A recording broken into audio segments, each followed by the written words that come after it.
What if the Philippines became a federal republic? Episode 2, The State of Cagayan Valley. Isipin mo ang isang Pilipinas, kung saan ang Cagayan Valley ay naging isang independent federal state.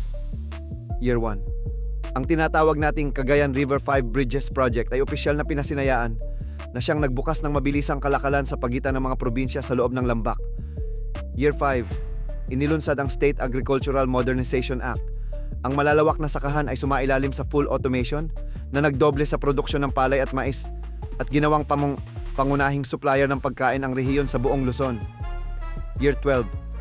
Upang tuluyang mawakasan ang pagkakahiwalay ng rehiyon, itinayo ng Estado ang pinakamalaking underground mountain railway sa bansa, ang bagong Dalton Express Route, na nagkonekta sa Cagayan directly sa Central Luzon.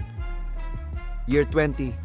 Dahil sa seamless logistics network, ang Tuguegarao at Santiago ay idineklara bilang dual logistics capital cities of the North na humila sa mga dambuhalang manufacturing companies na magtayo ng kanilang mga planta rito. Year 35. Itinatag ang Cagayan Valley Institute of Agrotechnology. Ang universidad na ito ang naging utak sa likod ng mga bioengineered crops na kayang mabuhay kahit sa panahon ng matinding El Nino o tagtuyot. Year 50. Sinimulan ang Phase 1 ng Automated Mega Dam Network. Ang proyektong ito ay hindi lamang nag-produce ng sapat na renewable energy para sa buong rehiyon, kundi nagbigay din ng permanenteng solusyon laban sa mga pagbaha. Year 65, ginamit ng rehiyon ang malapit nitong distansya sa Silangang Asya. Ang Cagayan Special Economic Zone, o CEZA, ay naging isang ganap na international maritime port na direktang kumokonekta sa Taiwan at Japan.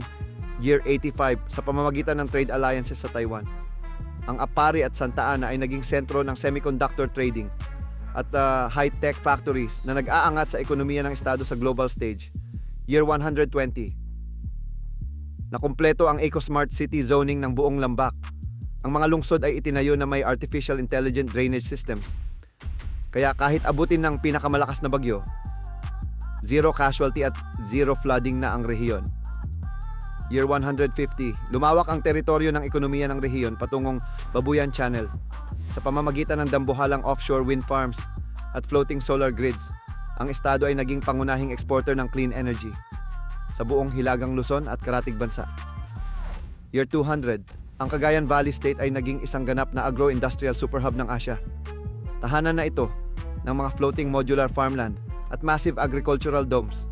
Mula sa pagiging biktima ng bagyo, sila na ngayon ang pinakamayamang exporter ng pagkain at teknolohiya sa buong karagatang Pasipiko.